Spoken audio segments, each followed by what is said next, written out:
My boyfriend's making out with my best friend in a resort pool on Instagram, and honestly, I'm not even sad anymore. I'm pissed. Let me tell you how I found out my relationship was a complete lie. Because this is some next-level betrayal that I'm still processing, and you all need to hear this. 3 weeks ago, Brian told me he needed space. Just walked into my apartment, where he'd been basically living rent-free for a year, by the way, and announced he was overwhelmed and needed time to figure things out. Said work was stressing him, he wasn't sure about us anymore, needed a couple weeks to clear his head. I asked him straight up if this was a breakup, and he swore it wasn't. Said he loved me, just needed time alone. He was going to stay at his brother Steven's place, and we'd keep contact minimal while he sorted through his feelings. Fine. Whatever. I told him to take his time and figure his stuff out. I wasn't going to beg someone to stay who clearly had one foot out the door already. He packed a bag and left, and I went about my business. Yeah, it sucked. But I wasn't about to fall apart over a guy who couldn't communicate like an adult. You know who was very supportive during this time? Emily. My best friend of 6 years. The person I trusted with literally everything. She came over that first night with wine, told me Brian was probably just freaking out about commitment, that he'd come around. For the next 3 weeks, she was texting me constantly, inviting me out, being the perfect supportive friend. I told her everything about my relationship with Brian, every argument, every doubt I had, every private thought. She knew it all because that's what best friends do, right? Wrong. 2 Fridays ago, I'm at work during my lunch break, scrolling Instagram while eating a sandwich. Emily's story pops up. Some sunset beach photo. Pretty. Whatever. I swipe to the next one. Brian. In a pool. At a resort. With Emily's arm around him. Next story. Them kissing. Full makeout session in the pool. Caption says, "Sometimes the best things are unexpected," with heart emojis. My coworker Maggie asked if I was okay because I guess my face did something dramatic. I showed her my phone and she literally gasped out loud. But here's the thing, I didn't cry. I didn't fall apart. I got angry. I called Emily immediately. Voicemail, called again, voicemail. Texted her asking what the actual hell was going on. No response. Meanwhile, she's posting more stories. Them at a swim-up bar having drinks. Them on the beach, living their best life. Called Brian. Also voicemail. Left him a message telling him to call me back now. Maggie wanted to send me home, but I said no. I finished my entire shift because I wasn't about to let this ruin my day more than it already had. I went home, opened my laptop, and started going through their social media like I was conducting an investigation. And guess what? The signs were everywhere once I knew what to look for. Brian commenting on Emily's gym selfies from months ago, her posting from coffee shops near his work, flirty comments between them that I'd somehow missed. They'd been building up to this right in front of my face. I called my sister Josie and told her. She was ready to drive down from Seattle and commit murder. I told her to calm down because I had this handled. I didn't know how yet, but I knew I wasn't going to just sit around feeling sorry for myself. That whole weekend they posted story after story. Beach photos, dinner photos, couples massage, all of it. And neither of them answered a single one of my calls or texts. Radio silence while they paraded their betrayal all over social media. Monday at work, I was fine, focused. Yeah, some coworkers knew what happened because word spreads, but I held it together. I wasn't going to give them the satisfaction of breaking me. Tuesday, I drove past Steven's place where Brian claimed he was staying. His car wasn't there, obviously, because he was in Florida.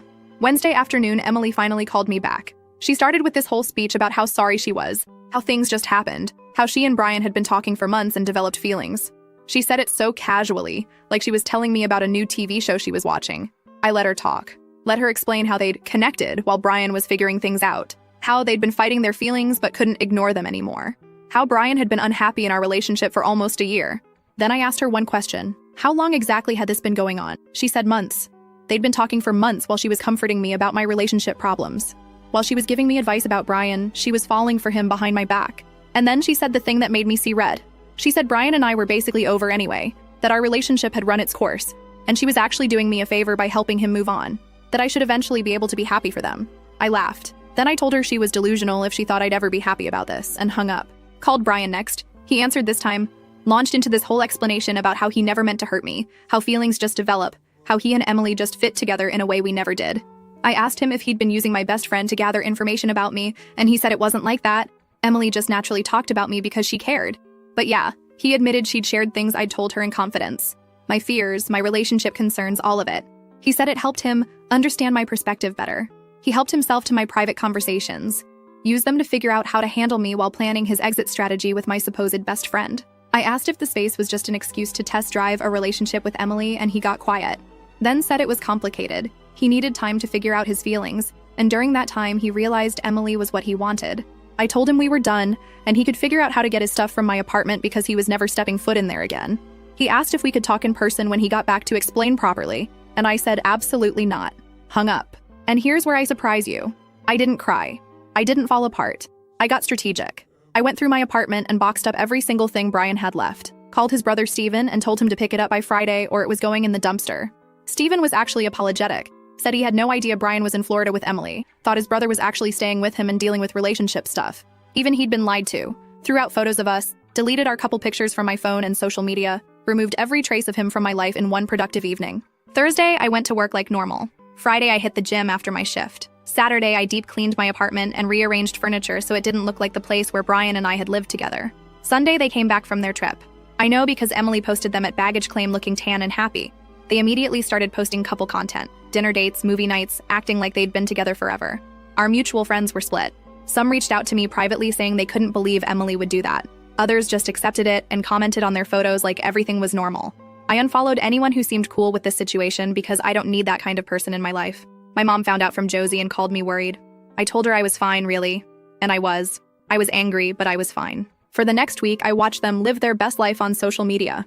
Going to restaurants we used to go to, hanging out with friends, acting like the perfect couple who definitely didn't build their relationship on lies and betrayal.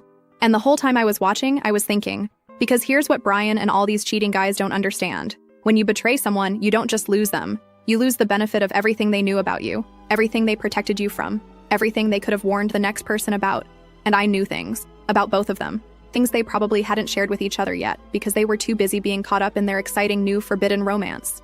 Emily had a history, a pattern. She'd cheated on every single boyfriend she'd ever had. She'd told me this years ago when we were drunk and being honest about our worst qualities. Said she got bored easily, loved the thrill of something new, couldn't help herself when she was attracted to someone. She'd literally cheated on her ex Jason 3 times before he finally dumped her. I'd helped her through that breakup. Listened to her cry about how she wished she could just be faithful, how she knew it was wrong but couldn't seem to stop herself. Brian had no idea he was dating a serial cheater, probably thought he was special, that what they had was different. And Brian had his own issues that Emily didn't know about.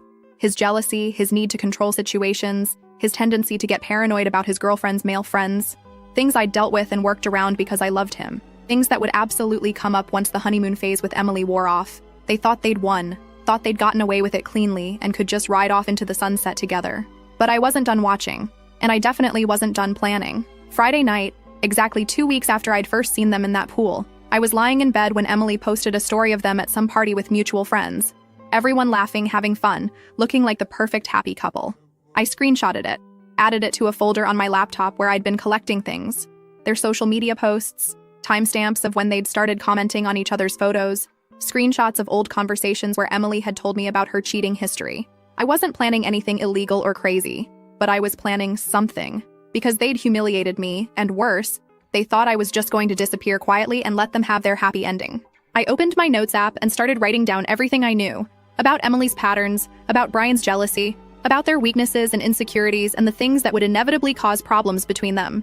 Then I started thinking about Jason, Emily's ex who she'd cheated on repeatedly, the one who'd finally had enough and dumped her. I'd met him a few times at parties back when they were together. Nice guy. And if I remembered correctly, Emily had mentioned he'd moved back to town a few months ago. I smiled. And if Emily thought she could just move on to her next victim without consequences, she was about to learn otherwise. I closed my laptop and went to sleep. For the first time in 2 weeks, I slept great. Because tomorrow I was going to start putting things in motion. Update. Okay, so remember how I said I had a plan? Well, it came together fast, and honestly, it's kind of genius if I do say so myself. Monday morning, I'm at Target picking up laundry detergent and some other random stuff before work, when I literally run into Brian. Like, actually almost crashed my cart into him in the cleaning supplies aisle. He was with Emily. The look on all our faces was priceless. Emily grabbed Brian's arm like I was about to attack them or something. I just stood there with my cart, staring at them. Brian actually had the nerve to smirk at me. Smirk. Then he put his arm around Emily's waist and pulled her closer, made this whole show of kissing her cheek while looking directly at me. Emily giggled like this was all so amusing. He goes, "Hey, didn't expect to see you here. You doing okay?" In this fake concerned voice that made me want to throw my detergent at his head. I said I was doing great, thanks for asking. Emily jumped in with this sugar-sweet voice saying she hoped there were no hard feelings, that they were just following their hearts, and she hoped I could be mature about the situation. Mature. She wanted me to be mature after what they did. Brian chimed in saying, yeah, it would be really sad if I couldn't move on and kept dwelling on the past. That I should focus on finding my own happiness instead of being bitter. Emily nodded along like they'd rehearsed this whole speech. I smiled and told them I hoped they were very happy together. Emily looked surprised, like she expected me to make a scene. Brian looked almost disappointed that I wasn't giving him the drama he clearly wanted. I walked away fuming, but I kept my cool. I wasn't going to give them the satisfaction of seeing me upset. Wednesday, I was at the pharmacy working the register when Emily came in. Of course. She walked right up to my register with her prescription even though there were 2 other registers open. She wanted to rub this in my face. She stood there while I processed her prescription, acting all friendly, asking how I'd been, saying we should grab coffee sometime and talk things through like adults. I told her I was pretty busy these days and she goes, "Oh, I'm sure, must be hard adjusting to being single again." Then she leaned in and whispered that Brian was amazing, better than she'd ever expected, and she was so grateful things worked out the way they did. Said maybe if I'd been better at keeping him interested, he wouldn't have looked elsewhere. I handed her the prescription bag without saying a word. She left looking satisfied with herself. That night, I sat down and really thought about what I wanted. I didn't want Brian back. Watching him at Target made that crystal clear. He was a smug asshole who thought he'd won. Emily was a snake who got off on rubbing her betrayal in my face. I wanted them to hurt the way they hurt me. And just getting back together with Brian wasn't enough. They needed to experience real betrayal, real humiliation. That's when I remembered Jason, Emily's ex, who she'd cheated on multiple times. The one she told me about during one of our drunk heart-to-hearts years ago. She'd said he was boring, that she couldn't help cheating because she needed excitement, that she wished she could be faithful, but she just got bored so easily. I found him on Instagram through Emily's old photos from 2 years ago. He was tagged in a bunch of them from when they were together. Looked like a decent guy. Into hiking and craft beer, seemed pretty normal. I sent him a DM Friday night, introduced myself as Emily's friend, said I had some questions about their relationship if he had time to talk. He responded Saturday morning saying sure, he'd be happy to talk about Emily since she'd apparently moved on to destroying other people's friendships now, so he'd seen the social media drama.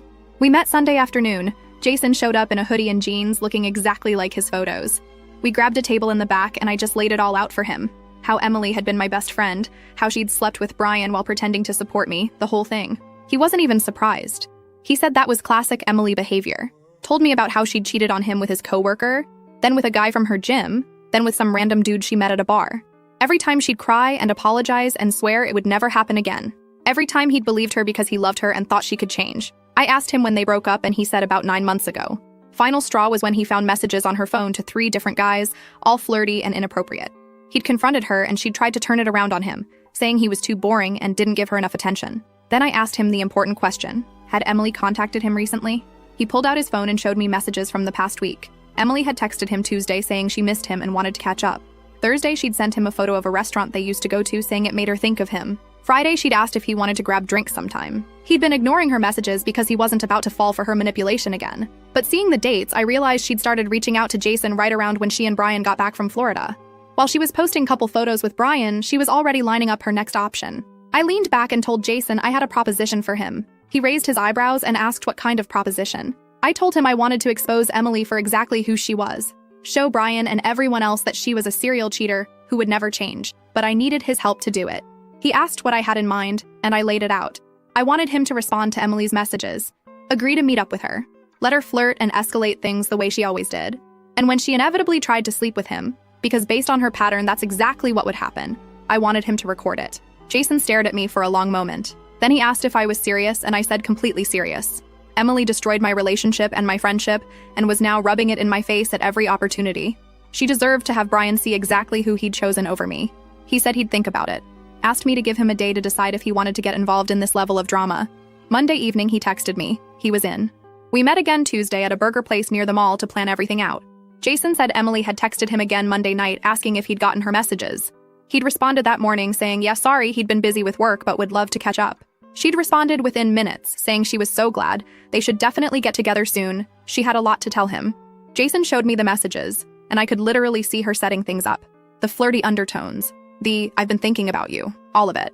I told Jason to suggest meeting Thursday for drinks, somewhere public but with booths where they could talk privately. He sent the message while we were sitting there and Emily agreed immediately. We spent the next hour going over the plan. Jason would meet her for drinks, let her talk and flirt and work her way up to suggesting they go somewhere more private. If she made a move, he'd go along with it, but make sure his phone was recording. I gave him specific instructions on how to position it so it would capture everything clearly. He asked me if I was sure about this, and I said absolutely. Emily had made her choices. She'd betrayed me, humiliated me, and was now actively taunting me while already lining up her next victim. She deserved whatever was coming. Wednesday, I saw Brian and Emily together at the grocery store. They were in the produce section, and I heard Brian before I saw him. He was telling Emily loudly that his ex, me, had seemed really pathetic when he ran into her at Target, like she was barely holding it together. Emily laughed and said something about how I'd always been weak and emotional. I ducked behind the bread display before they saw me, listened to them trash talk me for another 5 minutes. Brian said he felt bad for me because clearly I'd had no idea he was unhappy, and that must be such a blow to my ego. Emily said I'd probably never find anyone as good as him, and I'd regret losing him. The audacity. He left me, remember? After asking for space to screw my best friend? But I didn't confront them. I just left my cart and walked out of the store because I knew if I stayed, I'd say something I couldn't take back. And I needed them to think I was broken, needed them to feel smug and comfortable while my plan came together. Thursday, I texted Jason, good luck. He sent back a thumbs up and said he'd message me when it was done. I spent that evening pacing my apartment anxiously, checking my phone every 5 minutes. Josie called me around 8 asking if I was insane and what was I thinking. I told her this was exactly what Emily deserved. And Josie sighed and said fine, but if this blew up in my face, she was not going to say I told you so. Around 11, Jason texted me, it worked. Got everything. You were right about her. I called him immediately. He answered and I could hear he was in his car. He said Emily had been all over him from the moment they sat down at the bar, touching his arm, getting close, talking about how much she missed him. After 2 drinks, she'd suggested going back to his place. He'd agreed, got to his apartment and strategically placed his phone on his dresser recording before things went further. And Emily had absolutely gone for it. Kissed him, started taking off clothes, the whole thing, all on video. He said watching it back was surreal because this was exactly the Emily he remembered. Impulsive, selfish, unable to control herself when she wanted something. He asked if I wanted him to send me the video, and I said yes, but not yet. Asked him what Emily had said afterwards. He laughed bitterly and said she'd laid there talking about how she'd made a mistake getting back together with Brian, how she'd never really gotten over Jason, how maybe they should try again. He'd played along, said he'd think about it. Then she'd gotten dressed and left, kissing him at the door and saying she'd text him tomorrow. I asked him to sit on the video for now. I was still figuring out exactly how and when to drop this bomb. I needed maximum impact. Friday morning, Emily came into the pharmacy again. This time she looked extra happy, practically glowing. She came right to my register and started talking about how amazing her life was, how in love she and Brian were, how she'd never been happier. I just processed her prescription silently while she talked. Then she said something that made my blood boil. She said Brian had told her I'd looked really sad when he saw me at Target, and it made her feel a little bad. So she wanted to reach out and let me know she hoped I found someone eventually. That maybe if I worked on myself and figured out why I couldn't keep a man interested, I'd have better luck next time. I handed her the bag and smiled. Told her I'd actually been working on myself a lot lately, and I was feeling really good about where things were headed. She looked confused, like that wasn't the response she wanted. Saturday, Brian sent me a text out of nowhere. Said he'd heard through mutual friends that I'd been having a hard time and he wanted to make sure I was okay. That despite everything he still cared about me as a person. I didn't respond. Sunday, he texted again saying Emily felt bad about everything and wanted to make sure I knew they didn't mean to hurt me. That they hoped eventually we could all be mature enough to stay friends in the same social circle. I responded, tell Emily she should focus on her relationship with you. Seems like it might need her full attention. He sent back a confused emoji and asked what that meant. I left him on read. Monday, Jason texted asking if I'd decided what I wanted to do with the video. Said Emily had been texting him constantly since Thursday night, saying she wanted to see him again, asking when they could meet up. She was already fully checked out of her relationship with Brian while still posting couple photos with him on Instagram. I told Jason to hold tight, that I was waiting for the perfect moment. And then Tuesday morning, that moment arrived. Emily posted on Instagram a long caption about finding your soulmate and knowing when you found the one, with a photo of her and Brian at some restaurant. The comments were full of people congratulating them and saying they were such a cute couple.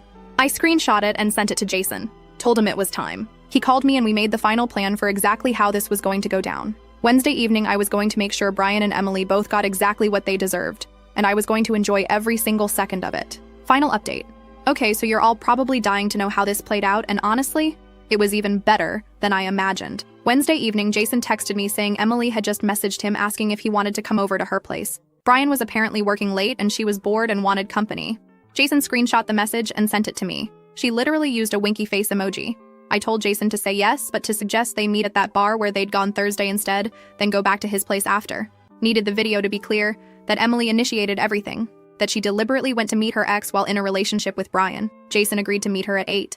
I sat in my apartment watching the clock, checking my phone constantly. Around 9, Jason texted, "She's here. This is happening." I paced my living room for the next 2 hours. Josie called me freaking out, asking if I was really going through with this. And I told her absolutely, Emily deserved everything that was coming. Josie said she supported me, but also thought I was kind of terrifying right now, and she was glad we were sisters and not enemies. Around 11:30, Jason texted, "Done. She just left. Sending you everything now. My phone buzzed with the video file. Jason had positioned his phone perfectly on the dresser, and the video was clear. You could see Emily's face, hear her voice. I saved the video to 3 different places. Then I sat there trying to decide the best way to make sure Brian saw it. Thursday morning, I was getting ready for work when I had an idea. I created a burner Instagram account, no profile picture, random username. Sent the video to Brian in a DM with just one message. Thought you should know who you're really dating. This was last night while you were at work. Then I sent the same video to Emily from the same account with the message. Brian's going to see this. Might want to get your story ready. I went to work feeling powerful for the first time in weeks. Maggie asked why I looked so happy, and I told her she'd find out soon enough. Around noon, my phone started blowing up. Brian was calling me. Emily was calling me. Texts from both of them. I ignored everything and kept working. The messages from Brian went from confused to angry to desperate over the course of 3 hours. He called me 11 times, left voicemails ranging from asking what was going on to demanding I call him back to literally begging me to pick up. Emily's messages were different. She started with asking what I'd done, then moved to threatening me, then trying to play victim, saying I was ruining her life, and I was a terrible person for recording her without permission. I didn't respond to any of it. Around 4, my manager Blake pulled me aside and said I was getting a lot of personal calls and texts, and was everything okay? I told him everything was fine, just some drama with my ex that would blow over soon. He said okay, but maybe put my phone on silent for the rest of my shift. When I got off work at 6, I had 43 missed calls and over 100 texts. Most from Brian, some from Emily. I got in my car and finally listened to Brian's voicemails. The first few were him asking me to call him, saying he really needed to talk. Then they got angrier. Him saying I was a psycho for sending that video, asking where I even got it, demanding to know if I'd hired someone to follow Emily. Then the tone shifted completely. Voicemail number 8 was him sobbing, actual crying, voice breaking, barely coherent. He said he'd confronted Emily about the video and she'd admitted it was real, that she'd slept with Jason Wednesday night, that she'd been texting him for weeks, that everything he'd left me for was a complete lie. He begged me to call him back, said he needed to talk to someone who understood him, that I was the only person who really knew him and he'd made the biggest mistake of his life. Voicemail 9 was him saying Emily had tried to blame me, saying I'd somehow set this whole thing up and manipulated Jason into sleeping with her, that I was obsessed with ruining their relationship because I couldn't handle being alone. Brian said he'd told her that was insane, but then he started wondering if maybe I had been involved and could I please just call him and explain what happened. Voicemail 10 was back to sobbing. He said Emily had admitted she'd cheated on all her exes, that she'd told him she couldn't help herself, that she got bored easily, that she'd probably never be faithful to anyone. He said he felt like an idiot for believing she was different with him. I sat in my car in the pharmacy parking lot listening to him fall apart, and I felt nothing. No sympathy, no satisfaction, just this cold certainty that he deserved every second of this pain. I deleted all the voicemails without responding. Emily's texts were a different story. She started by calling me every name in the book, saying I was psychotic, that I'd orchestrated this whole thing, that I'd somehow convinced Jason to sleep with her and record it just to break her and Brian up, that I was obsessed with Brian and couldn't handle that he'd moved on. Then she switched tactics and tried to play victim, said she'd made a mistake, but everyone makes mistakes and I was being vindictive and cruel. That real friends forgive each other and we could work through this if I'd just be reasonable. That Brian had believed her that this was all my fault and we could both move past this if I'd just admit what I'd done. Except apparently Brian didn't believe her because his messages told a completely different story. Then Emily got desperate. Said she was sorry for everything, that she knew she'd hurt me but this was too far. That ruining her relationship was petty and immature, that I should be ashamed of myself for sinking to this level. I finally responded to her with one message. You ruined your own relationship the second you decided to cheat, just like you've ruined every relationship you've ever had. I didn't make you sleep with Jason. You did that all by yourself. She tried calling me immediately. I declined and blocked her number. Friday morning, Brian showed up at my apartment. I'd just gotten out of the shower and was getting ready for work when I heard pounding on my door. I looked through the peephole and there he was. I opened the door but didn't let him in. He immediately started talking, words tumbling out so fast I could barely follow. He said he'd ended things with Emily, that she was a liar and a cheater, that he never should have believed anything she said, that she'd manipulated both of us and played us against each other. I crossed my arms and asked him why he was at my door. He said he needed me, that I was the only good thing he'd ever had and he'd thrown it away for someone who never cared about him at all, that Emily had used him to get back at me and he'd been too stupid to see it, that everything she told him about our relationship being broken was a lie because she wanted to justify her own actions. I asked him if he really thought Emily manipulated him, or if maybe he just wanted to believe her because it was easier than admitting he was a cheater who destroyed his relationship for someone who seemed exciting and new. He started saying it wasn't like that. Emily had pursued him. She'd made him feel things he'd never felt before. Then he caught himself and said, but none of that mattered because it was all fake and I was the one he really loved, and could we please just talk about fixing this? I told him there was nothing to fix, that he'd made his choice when he asked for space to explore his feelings for my best friend. that what happened with Emily was exactly what he deserved and I wanted no part of his mess. He started crying, actually crying right there in my doorway. Said he'd lost everything, his relationship, his friends who were taking my side, his self-respect. That Emily had already moved on and was apparently talking to Jason about getting back together while he had nobody. That I was his only chance at happiness and he was begging me to give him another chance. I looked at this man who'd shared my bed for years, who I'd trusted completely, who'd betrayed me in the worst possible way, and I felt absolutely nothing for him. I told him I hoped he learned something from this, that actions have consequences, and you don't get to treat people like garbage, and then come crawling back when it doesn't work out. That Emily showed him exactly who she was, someone who would cheat without hesitation, and he'd chosen to believe he was special enough to be the exception. Now he knew better. He kept trying to argue, kept saying we could go to couples therapy, he'd do anything I wanted, he'd prove he'd changed. I cut him off and said the conversation was over, told him to leave and not contact me again. He stood there for another minute, looking lost and broken. Then he finally turned and walked away. Saturday, I went to lunch with Josie, who'd driven down from Seattle to check on me. She said she was proud of me for standing my ground with Brian, but also mildly concerned about my revenge plot. I told her it wasn't revenge. It was just exposing the truth. Emily was always going to cheat on Brian eventually. I just helped speed up the timeline. Josie laughed and said I was kind of scary when I wanted to be, and she was taking notes for if she ever needed to handle a cheating boyfriend. We spent the afternoon shopping and getting our nails done, and it felt amazing to just exist without the weight of Brian and Emily's betrayal hanging over me. I posted photos of us on Instagram and didn't give a single thought to whether they'd see it. Sunday, Jason texted me saying Emily had been blowing up his phone all weekend. Apparently, she'd told Brian that Jason had pursued her and manipulated her into cheating, trying to make herself the victim. Brian hadn't believed her and had sent Jason a message apologizing for Emily's behavior and saying he understood now that Emily was the problem, not Jason or me. Jason said it was wild watching Emily spiral and try to rewrite history when there was literal video evidence of her initiating everything. He asked if I felt satisfied with how everything turned out, and I told him absolutely. Emily got exposed, Brian got exactly what he deserved, and I got to move on knowing I'd made them both face consequences for their actions. Thursday, Brian sent me a message on Instagram from what looked like a burner account. Said he was moving in with his brother permanently because he couldn't stand being in town where everything reminded him of his mistakes. That he'd probably always love me and regret what he did. That he hoped someday I could forgive him even if I never wanted to see him again. I didn't respond, just blocked that account too. Friday, I was at the grocery store when I ran into Emily's friend Deborah. She stopped me in the frozen food aisle and said she'd heard about everything that happened. I braced myself for her to defend Emily, but instead she said she'd always known Emily had problems with cheating, and she was glad someone finally called her out on it. That Emily had destroyed too many relationships with her inability to stay faithful, and maybe this would finally be her wake-up call. So, yeah, that's the end of the story. And to Brian and Emily, if you're somehow reading this, I hope it was worth it. I hope those 2 weeks in Florida were amazing, because that's all you got before reality came crashing down.